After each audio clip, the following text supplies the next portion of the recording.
अस्सलाम वालेकुम व्यूअर्स, मैं हूं आपका मेज़बान अतीक और आप देख रहे हैं ज़ेब एफएम डिजिटल। और आज की एपिसोड वंस अगेन बहुत ही इंपॉर्टेंट होने जा रही है। मीट एंड टॉक की इस एपिसोड के अंदर दोबारा हमारे पास जो है ना, हमारे लिए बहुत ही इंपॉर्टेंट से गेस्ट भी हैं और मैं कहूँगा कि बहुत ही वाइब्रेंट सा डिस्कशन होने जा रहा है। एजुकेशन लीडरशिप मैनेजमेंट ज़ेबस में जो एक बहुत ही इम्पोर्टेंट सेट ऑफ मैं कहूँगा कि डिपार्टमेंट है हमारा, जिसमें बहुत ही इम्पोर्टेंट चीज़ों के ऊपर काम किया जाता है। और मेरे लिए बड़ी ही मैं कहूँगा कि एजाज़ की बात है कि मैं उन स्टूडेंट से इंटरेक्शन कर पाता हूँ या उनके तसलसल से जो हमारे पास प्रोग्राम में गेस्ट आते हैं उनसे इंटरेक्शन होती है। एंड देन अगेन जो समवॉट हमारे दिमाग में बहुत सारे आइडियाज़ होते हैं, बहुत सारे सवालात होते हैं और हम कहीं न कहीं उनके जवाबात ढूँढ रहे होते हैं, तो हमें कहीं न कहीं वो जवाबात भी मिलते हैं। एंड देन अगेन जवाबात को जब हम सुनते हैं तो और सवालात आते हैं, मगर जब और ज़्यादा सवालात आते हैं तो फिर एक और मसला होता है कि हमारे पास टाइम नहीं होता।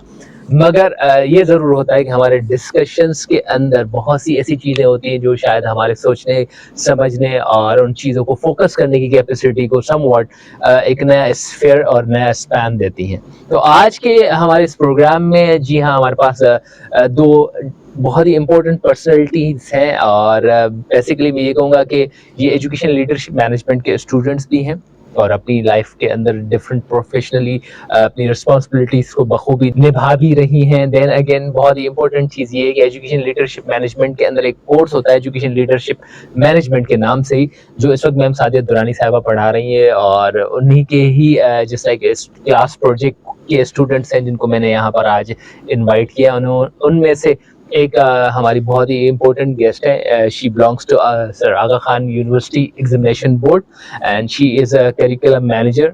और मेरे लिए बहुत ही एहसास की बात है कि आज हमारे माबेन मैम राबिया हिरानी साहिबा हमारे साथ मौजूद है और उन्हीं के साथ फजीन शाहिद सिद्दीकी साहिबा। अस्सलाम वालेकुम and welcome on the board. वालेकुम अस्सलाम। जैसे कि मैंने आपको पहले ही बता दिया कि education leadership management and then again curriculum की बात चल रही, तो मैम मैं मैम राबिया हिरानी साहिबा से ये रिक्वेस्ट करना चाहूँगा कि मैम कैसा ये सिस्टम है करिकुलम डिजाइनिंग का एंड देन अगेन किस तरह की फील्ड है, आपका सो फार कैसा एक्सपीरियंस चल रहा है इसमें? ओके, सो करिकुलम डेवलपमेंट जो है वो एक स्मॉल पोर्शन है of a larger whole which is educational development.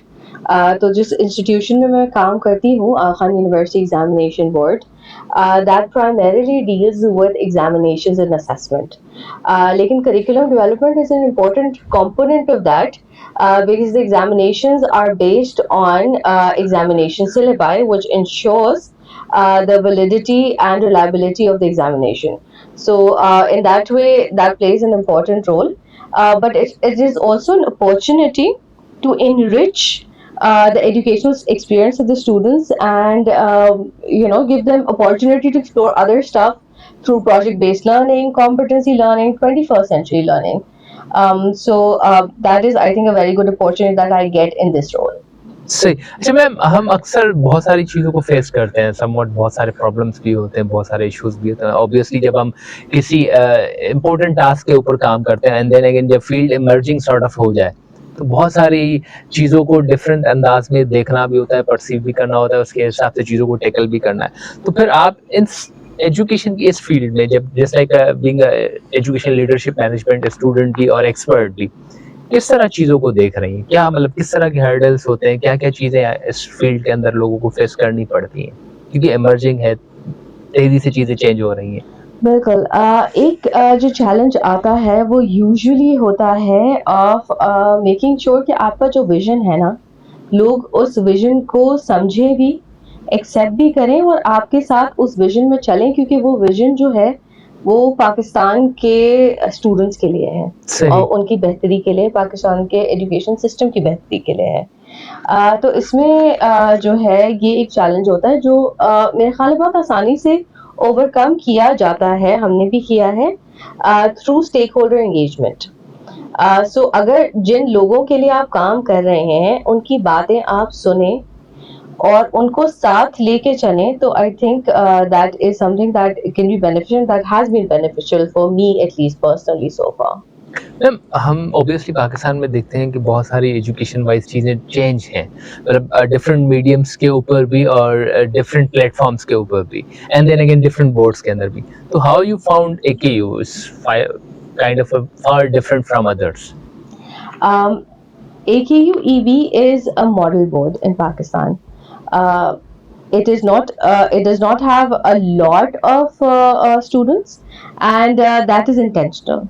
It is a small board which works on research, which works on innovative practices, and it is a model for all the other boards by bringing in these practices and finding ways in which they can work in a Pakistani setting.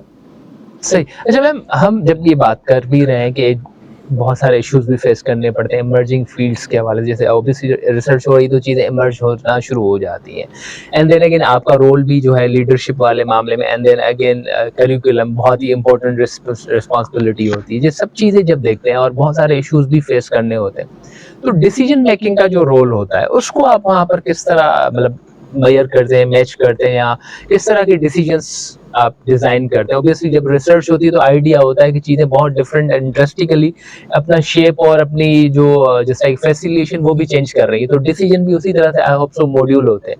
तो आप लोग किस तरह उन चीजों को देखते हैं फिर?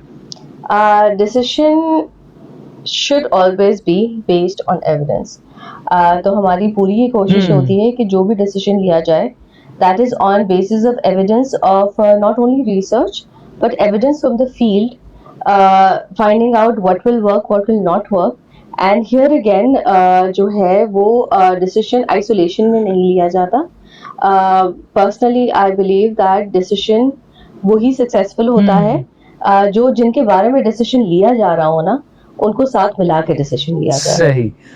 अगेन जी जी I can add on to that. So when I hear you, Rabia, it feels like that you have a very open communication with the people around you. And when I connect that with the educational leadership management course that I'm learning about, so it feels like this kind of connection, having connection with the team members and with the people who are around you, I think it's very important. Thinking about their well-being, taking them on board before making any important decision. I think that is something very good that you are doing.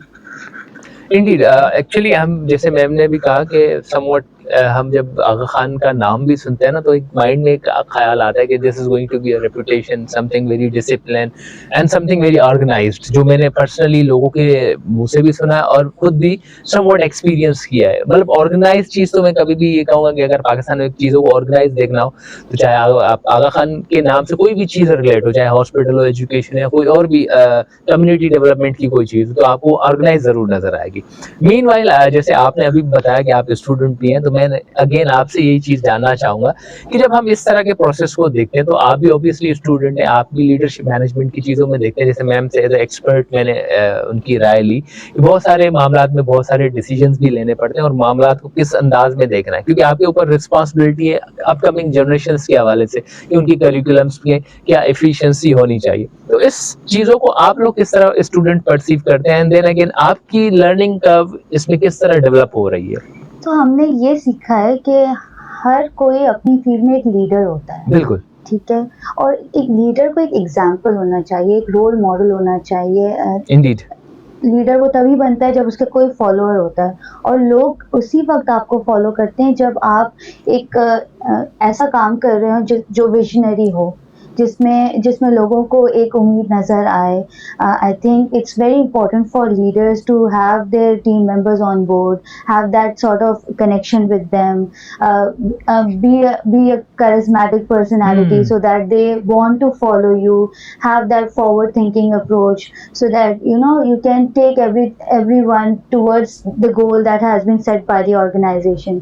तो हमने यही सीखा है कि educational leader तो because you are dealing with little children, you're dealing with students, then parents, and then your staff, the teachers. You have to keep everyone on the same page. All the stakeholders should agree with your vision and what you have planned for your students.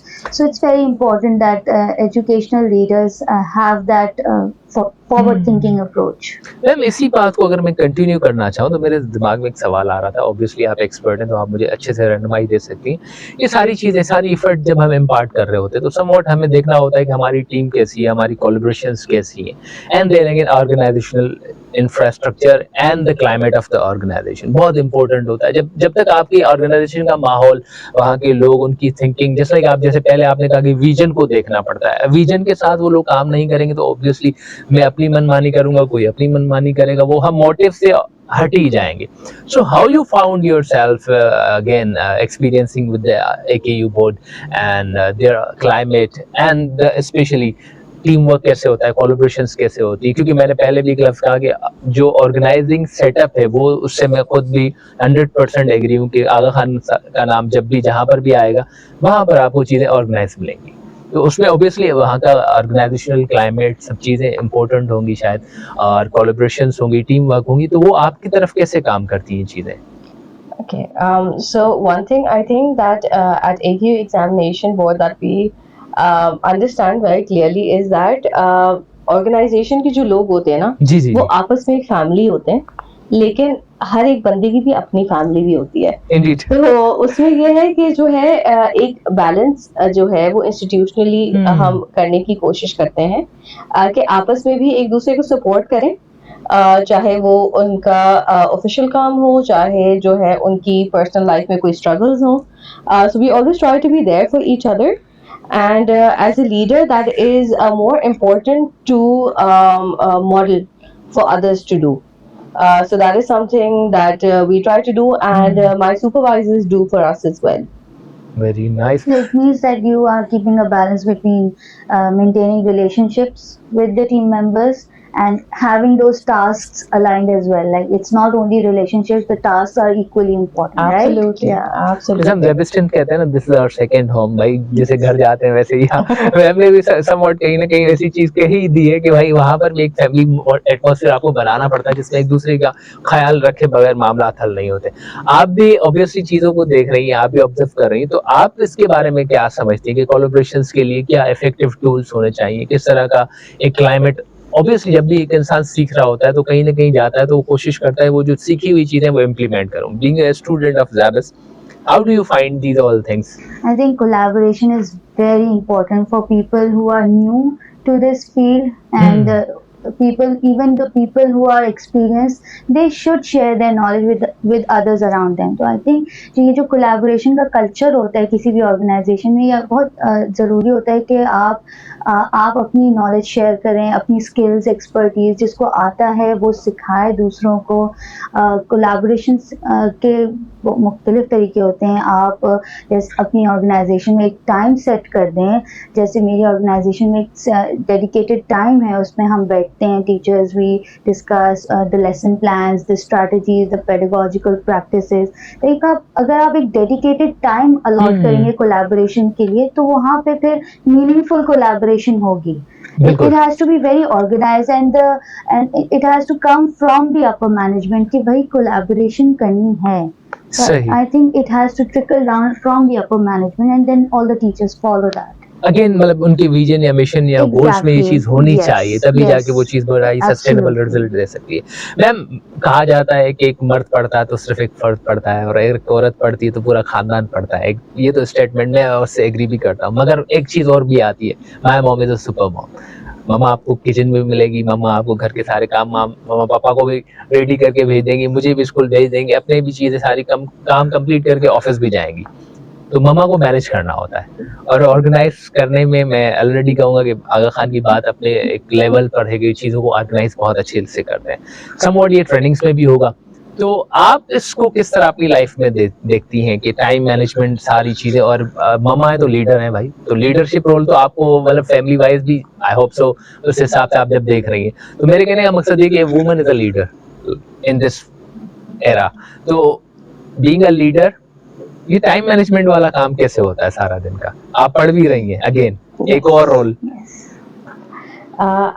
So now that the way that you have framed the question, I think one thing that I've understood as both a leader and a woman is that हमें कोई medals नहीं लेने, सही। ठीक है ना, overwork करके दूसरों का काम करके मेडल नहीं लेने, which means you have to enable everybody to do their own tasks, and that is a very big responsibility to make sure that your team, both in the office and at home, is enabled to take care of themselves in whatever is the scope of their responsibilities. So of course, the responsibility of a parent would be different. The responsibility of a child would be different. The responsibility of a leader would be different. The responsibility of other team members would be different. But whatever the responsibility is, ensuring that there is constant reminders of what is to be done. So leader का काम करना तो है, बिल्कुल। लेकिन काम करने से ज्यादा ना जो है ये भी इंश्योर करना कि बाकी सारे भी अपना काम करें and towards a common goal. So that I think make sure that I stay on target, because जो है, if I end up doing everybody's work, then that's not going to lead us anywhere, whether at work or at home. और जैबिस भी तो हमें यही सिखाते हैं ना कि वर्क स्मार्ट नॉट हार्ड। तो ये आई थिंक हमारे अंदर ये इनबिल्ट हो गया कि you have to be very smart in today's era, you have to organize everything, you have to keep a time for everything and complete that particular task in that time only. So I think time management skills, your self management skills play an important role here. अच्छा, मेरे आज के दोनों guest माशाल्लाह student भी हैं and अपनी official life में भी बहुत अपना अच्छा किरदार अदा कर रहे हैं। मीनवाइल मेरा एक बड़ा अजीब सा ही सवाल हो, शायद मैं कहूँ कि मेरे लिए बहुत इंपॉर्टेंट है, मगर मुझे पता नहीं कि लोगों के लिए इंपॉर्टेंट होगा या नहीं। समवॉट शायद लोग एग्री भी करें इंपॉर्टेंट है। Being a student of education leadership management, आप किस तरह, मतलब कोई एक ऐसा एग्जांपल जिसमें आप ये कहेंगे आपने कोई स्टूडेंट होने के हिसाब से या अपनी लाइफ में इस फील्ड की एक्सपर्टीज हासिल करने के हिसाब से कोई आपने बहुत ही सक्सेसफुल इनिशिएटिव लिया हो या एक्सपीरियंस किया हो उस इनिशिएटिव का? जी बिल्कुल, बिकॉज़ यहाँ जब हम आते हैं ना तो बहुत सारी नई अपॉर्चुनिटीज़ हमारे लिए खुलती हैं, because we get to interact with a lot of people from belonging from different educational institutes. तो एक जो अपॉर्चुनिटी जो मेरी तरफ आई थी, एक इंस्टीट्यूट है दूरबीन।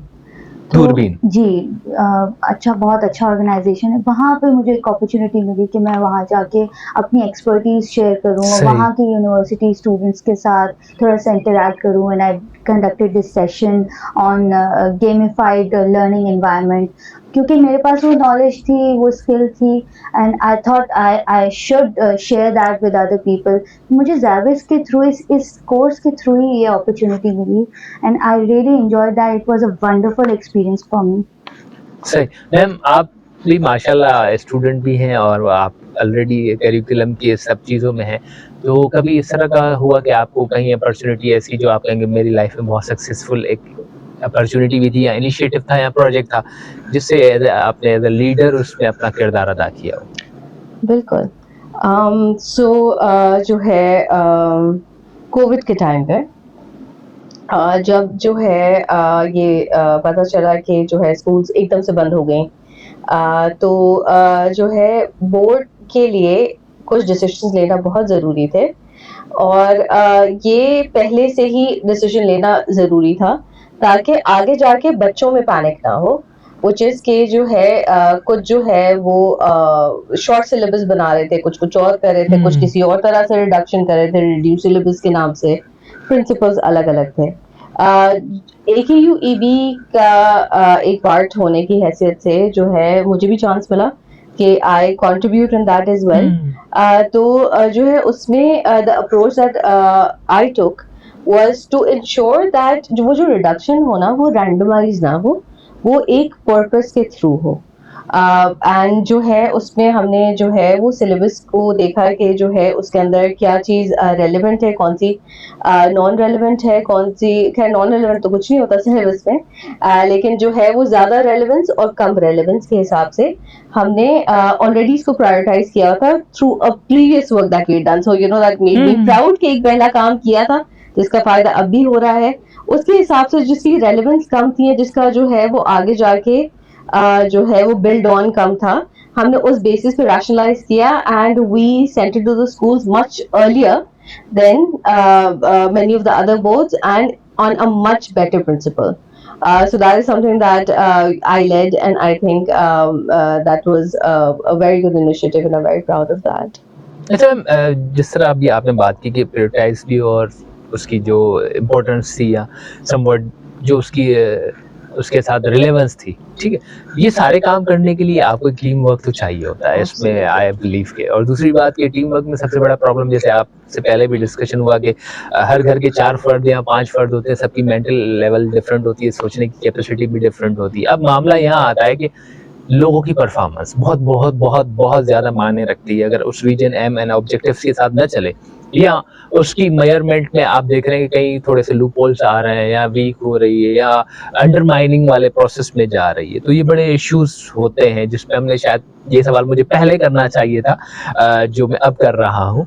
मीनवाइल ये है कि मैं ये कहना चाह रहा हूँ कि किसी भी टीम की परफॉर्मेंस हो या उसको एवेल्यूएट करना हो, तो उसके लिए ऑब्वियसली कुछ खास इकदाम लेने पड़ते हैं, क्योंकि हर किसी के मिजाज को भी देखना पड़ता है, और बिटवीन द लाइंस रह के मामला, अगर खुदा न खास्ता आपको रिजल्ट वैसे नहीं मिल रहे, मतलब अंडरमाइनिंग मिल रहे हैं, या that not up to mark मिल रहे हैं, तो उसमें किस तरह आप उनको टैकल करते हैं, एंड देन अगेन उनके एवोल्यूशन प्रोसेस को, या उनको जस्ट लाइक उस डायरेक्शन की तरफ लाने के लिए क्या क्या प्रोसेस करने पड़ते हैं? अच्छा, जब कोई अंडर परफॉर्म कर रहा होता है, तो एक ये मेरा पर्सनल प्रिंसिपल है, वो ये है कि नियत पे शक ना करें। सही। जो है everybody wants to perform well, जो है कोई भी जानकर अंडर परफॉर्म नहीं करता। If somebody is underperforming, it's most likely because either they do not understand the task, or they have some other problems, or there is something that is holding them back.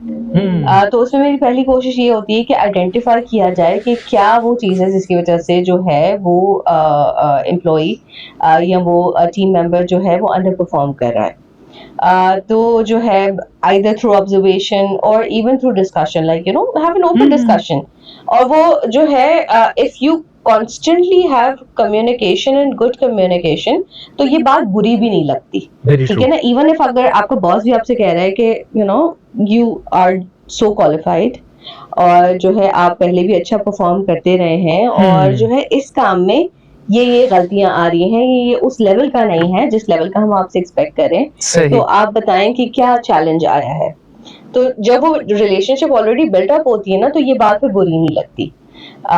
तो जो है always try to find out कि जो है वो क्या problems है which are holding them back, and then wherever needed provide the support.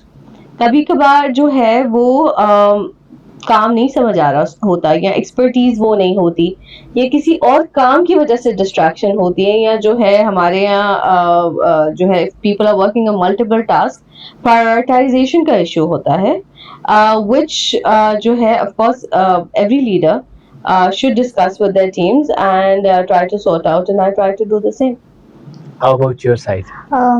Before I talk about myself, when I reflect on what Rabia said, so I think हम अगर इसको theory के साथ कनेक्ट करें, क्योंकि हमने हर चीज़ एजुकेशन लीडरशिप के साथ कनेक्ट करी है, तो मैकग्रेगर की 2 थ्योरीज थी, theory X and theory Y, जिसमें I think Rabia is following the second theory, theory Y, because she believes that the subordinates or the team members want to work, और उनकी नीयत पे नहीं शक करना, तो that is an evidence that she believes that they want to work, and there might be minor challenges in their life that are causing an hindrance to their work, but they genuinely want to perform well. So yeah. मतलब लोगों की नियत पे न जाए, काम की quality को देखना है। ऑब्वियसली 10,000 मसले होते हैं, लाइफ डिफरेंट होती है। मैम, ऐसी चीजों को हम देखते हैं, with the passage of time life में बहुत सारी चेंजिंग्स आती हैं। मेरे ख्याल से आपने अपने ऑफिस के कामों में भी बहुत सारी चीजें सीखी होंगी। जब आप एजुकेशन में आते हैं तो आपको बहुत सारी चीजों की जस्ट लाइक टेक्निकल जो एस्पेक्ट्स होते हैं, या जस्ट लाइक जो टेक्निकल टर्मिनोलॉजीज होती है, उसका आइडिया हो जाता है। लीडरशिप एक जो लफ्ज हम इस्तेमाल कर रहे हैं, इस वक्त आपकी जो करंट स्किल्स जो आपने एनहेंस की हैं, उसमें क्या आप देख रही हैं, आपका रोल कैसे है, एंड आगे उसमें आप क्या जस्ट लाइक इम्प्रूवमेंट, या आप ये कहेंगे कि एक रेवोल्यूशनरी चीज़ें आपको फील हो रही हैं कि आगे जाके एजुकेशन जो स्पेशली लीडरशिप में आप हासिल कर रही हैं, उसका कोई ज़्यादा खास इम्पैक्ट आने वाला है? Absolutely. क्योंकि एक तो है कि with in the institution as middle management, I act as a leader for my team. But I think overall, AKU Examination Board has proven itself to be a leader in education in Pakistan and the developing world, not just Pakistan, but the developing world. So, of course, you need people to lead the way. Of course, you need people to show कि ये हो सकता है. सही. तो I think जो है at the moment मेरा भी काम और इंस्टीट्यूशन का काम यही है कि दिखाना कि ये हो सकता है और ये करना चाहिए अपनी डेवलपमेंट के लिए और पाकिस्तान की डेवलपमेंट के लिए. सेम गोज फॉर द फजीन. फजीन, मुझे आप बताएं, ऑब्वियसली आप भी प्रोफेशनल लाइफ में है एक जगह, मगर ये स्टूडेंट के बाद एक चीज़ जब हम देखते हैं, जैसे मैंने मैम से भी बात की कि आप जब चीज़ों की टर्मिनोलॉजी सारी चीज़ें at the end of the day technically भी उनको आइडिया हो जाता है, उसमें समवॉट कहीं ना कहीं जहाँ आप समझते हैं कि इसमें और ज़रूरत है स्किल्स को ऐड करने की, उस स्किल्स से क्या फ़ायदा होता है, किस कदर फ़ायदा होता है, और आप किस तरह अपनी ड्रिवन अप्रोच को चेंज करते हैं? आई थिंक स्किल्स जो है ना आपको एक लाइफ लॉन्ग लर्नर बना देता है. अगर आपके पास स्किल है, फॉर एग्जांपल आपके पास रिसर्च स्किल है, आप कहीं पर भी हो, आप अपनी वो स्किल यूज करके आप अपना जो भी आपका गोल है आप उसको अचीव कर सकते हैं.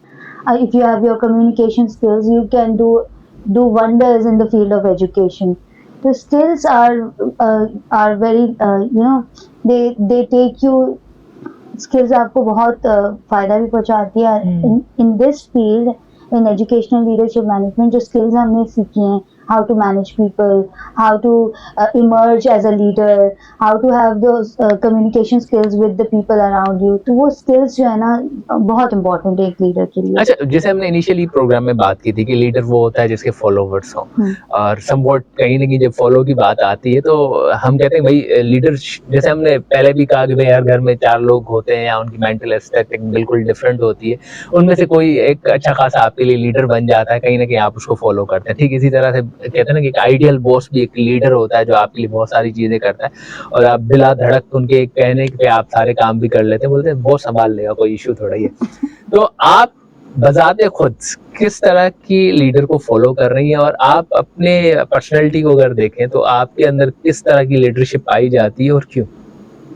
ओके, तो मैं जिस लीडर को फॉलो करती हूँ, I think he is a very visionary person, mister Kasim kasuri.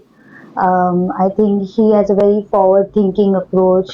He has completely changed what the institute was earlier and what it is now by introducing practices that are, world-renowned practices, by introducing systems and methodologies that have been new to Pakistan. I think his personality is also charismatic, and his approaches, his goals, and the way it is communicated to all the members of the organization. So I think I do follow him. अच्छा, अगर आप अपनी personality को लेती हैं तो आप अपने अंदर किस तरह की लीडरशिप को पाती हैं कि भाई मैं इस तरह की लीडर हूँ या इस तरह की लीडर बन सकती हूँ, उसकी क्या reasoning? Again, visionary leader. I always keep the end in the mind and I begin with that. I see the product, I see the final outcomes in front of me in my head, and then I work towards that. So I think I would be a visionary leader. If ever in the future I will be a visionary leader. Same requested to you, ma'am. So I would agree with Fazeen. जो है our leader at AK Examination Board, Dr. Shahzad Jiva, the captain of the ship. The qualities that he has, I do try to see them and try to inculcate them in myself as well. One of which is being visionary, yes, and another quality is being empathetic. So keeping vision in mind, जो है making sure everybody on the team not only understands but values that vision. And if somebody is struggling in any way, even otherwise not able to understand it, understand that person ke where is that person coming from, and taking it from there. Sahi. So these two qualities that I think I would like in myself. मतलब being a visionary, मतलब both are visionary women's, तो जो आपकी बात है उससे मुझे नजर आ रहा है कि अगर हम देखते हैं कोई एक ऐसा भी मामला होता है कि जो लीडर होता है उसकी कोई डिसीजन लेने होते हैं, और डिसीजन कभी रफ एंड टफ भी होते हैं और कभी ऐसे होते हैं कि आप कहते हैं कि भाई ये डिसीजन है तो बड़ा ही स्ट्रांग और बहुत ही टफ, मगर लेना पड़ेगा। तो आप दोनों से ही मेरी एक गुजारिश है कि भी ऐसा हुआ कि जिसकी वजह से आपने कहा ऑर्गेनाइजेशन में that was a very tough decision, and but the results, obviously जितना बड़ा रिस्क उतने अच्छे रिजल्ट्स भी होने चाहिए। तो कोई ऐसी चीज़ अगर आप रिकॉल करें बीइंग अ लीडर्स कि आपने कभी लाइफ में अपनी इंस्टीट्यूशंस के अंदर, अपनी ऑर्गेनाइजेशन के अंदर कोई ऐसा just like hard and fast time देख के खतरनाक किस्म का डिसीजन लिया हो और लोग कहते हैं ये तुमने क्या कर दिया, ये ऐसा तुम बिल्कुल होते हैं ना, कुछ कंफ्यूज मेंबर्स भी होते हैं कि यार ये मतलब हमारा पूरा जैसे शिप में डुबा देगी या डुबा देगा, मगर जब रिजल्ट आता है तो वो कहते हैं नहीं भाई दम था। तो ऐसा कभी हुआ? बिल्कुल। So maybe not that dramatic, लेकिन जो है जब मैंने एग्ज़ाम बोर्ड में करिकुलम डेवलपमेंट की रिस्पॉन्सिबिलिटी संभाली, तो एक ये मेरा अपना ख्वाब था कि जो है मैं जितने हमारे स्टेक होल्डर्स हैं, टीचर्स हैं, प्रिंसिपल्स हैं, इवन स्टूडेंट्स, चूँकि ये सिलेबस बन ही उनके लिए रहा है तो उनकी भी सुनी जाए, और सिर्फ उनमें से सिलेक्टेड लोगों की ना सुनी जाए, सबकी सुनी जाए। सही।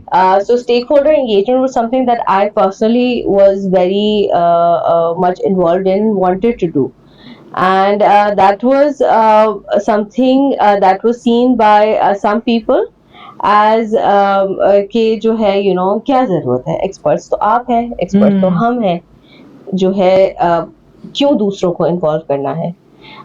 तो ये एक, क्योंकि दूसरों को इन्वॉल्व करने में रिस्क भी होता है, ठीक है। एक तो ये कि जवाब देंगे नहीं देंगे, देंगे तो अगर जो है वो वैल्यूएबल नहीं हुआ तो टाइम ज़ाया, पैसे ज़ाया, और जो है फिर अगर उनकी बात नहीं मानी तो बैकलैश अलग। Lekin I said no. This is something that I believe in because, as I said earlier, empathy and taking the whole team together is something that I very strongly believe in. And I see the all the schools and their leadership and teachers and students as an extended part of the team as well. So ये एक decision था which I was very adamant on कि ये करना है, और डर भी लग रहा था कि जो है of course that has certain investment involved. तो खैर किया, अल्हम्दुलिल्लाह जो है इट वाज पॉजिटिव। सही। इसको जो है इंटरनेशनली भी प्रेजेंट किया at a conference in university of Cambridge. यहाँ पे भी लोगों ने बहुत अप्रिशिएट किया कि हाँ हमें साथ लेके चल रहे हैं, लेकिन ये बैकफायर भी कर सकता था। ठीक है, जो लोग जो इसको जो है नेसेयर्स थे वो भी सही हो सकते थे, लेकिन उस टाइम पे जो है फिर वो मेरे बॉस ने मुझे जो है ये थोड़ा सा कॉन्फिडेंस दिया कि नहीं जो है करना चाहिए, क्योंकि इट हैज वैल्यू, ये करना चाहिए, देखते हैं क्या होता है। So can we say that that kind of transformed everything, that you followed transformational leadership approach because it was something that was not practiced earlier? Yes, you can say that. अगर यही चीज हम आपको कहें कि ट्रांसफॉर्म्ड अप्रोच मैम की थी, तो आपको कभी ऐसा हुआ इत्तेफाक बीइंग अ स्टूडेंट, कभी आपने यहाँ पर कोई असाइनमेंट या कोई ऐसा प्रोजेक्ट या अपनी प्रोफेशनल लाइफ के अंदर कोई ऐसा डिसीजन लेना पड़ा हो जिसमें सबने कहा फजीन तुम प्लीज ऐसा मत करना, हम सब जो है ना रिस्क के अंदर आ जाएंगे, या आपने कहा नहीं भाई जो होना होगा होगा, मगर मैं चाह रही हूँ ये होगा, और जब होगा ना तो आपको आइडिया होगा कि कितना पॉजिटिव है? I think doing a bachelor's in education from an online university and then entering into Zavis, so my family members were a little skeptical कि कर भी सकेगी या नहीं, because I have little children and they were like नहीं करो, बहुत मुश्किल होगा, how will you cope up, how will you manage? And then through my school also I got this opportunity to do another course सही। other than the educational leadership course, so I'm actually managing 3 things at the same time. तो उस पे थोड़ा सा मुझे हमेशा एक आता था कि नहीं करो, it's too risky, how will you manage so many things? But मैंने कहा no, I have to do it, it's for the betterment of the family as well as my own personal and professional growth. तो ma'am आप लोग माशाल्लाह students भी हैं, सारी चीज़ें हैं, तो मैम राबिया मैं आपसे भी एक छोटी सी रिक्वेस्ट करना चाहूँगा कि जो लोग इंस्पायरिंग है, जो करना चाह रहे हैं, बीइंग मैनेजर रोल पे बैठे हुए हैं and then again education leadership management की तरफ उनका समवॉट आइडिया है, तो आप क्या उनको एडवाइस करेंगी? जस्ट लाइक मैम से भी अभी बात हुई, जैसे उन्होंने कहा कि भाई मैंने ऑनलाइन यूनिवर्सिटी से उसका अंडर ग्रेजुएशन किया, देन अगेन आप इसको प्रोसेस कर रही हैं, तो फैमिली ने भी कहा बहुत टफ होगा, ये होगा, सारी चीज़ें। ठीक इसी तरह से लोग बहुत सारे सिर्फ सोचते हैं, करते नहीं है। आप माशाल्लाह कर रही हैं, देन अगेन आपका रोल मैंने ऑलरेडी बोला कि भाई आप बहुत सारी चीज़ों को अल्हम्दुलिल्लाह आप बहुत अच्छे से मैनेज कर रही हैं। लोगों का जो कन्फ्यूजन होता है समवॉट, उनका डर खौफ या उनकी सोच ही उन्हें खा जाती है, कुछ करने का देती ही नहीं, अपॉर्चुनिटी नहीं देती। मगर जब वो सोच रहे हैं तो मैं आपसे ये कहूँगा कि आप लोगों को अगर अपॉर्चुनिटी दी जाए कि उन लोगों को एडवाइस करें, तो आपकी क्या एडवाइस होगी उनके लिए? पहली एडवाइस तो ये कि learn as much as you can about what you want to do. सही। Learn from literature, learn from people who have done it, or people who have done similar things. Learn from people who are going to be impacted by that action. So learn as much as you can, and then मशवरा करें लोगों से. जो है independent decision maker ना बने. जो है मशवरा करने से ठीक है, मशवरा ना भी मानना हो, लेकिन एटलीस्ट कुछ सीखने को मिलता है. सही। और एक दफा सीख भी लिया, मशवरा भी कर लिया और एक डिसीजन पे जब पहुंच गए ना, तो फिर बस कर दें, फिर ना डरे, क्योंकि जितना से पहले कर सकते थे कर लिया, अब बस काम करना रहता है. वो कहते हैं ना, बारिश का पहला कतरा बन जाए और फिर बाकी सब काम आराम से हो जाते हैं. मतलब फिर पाकिस्तान को डुबाते। नहीं. I'm just kidding, क्योंकि हमारे यहाँ आज ना अभी आजकल तो वो कंडीशन हो चुकी है भाई, अल्लाह करे बारिश ना हो.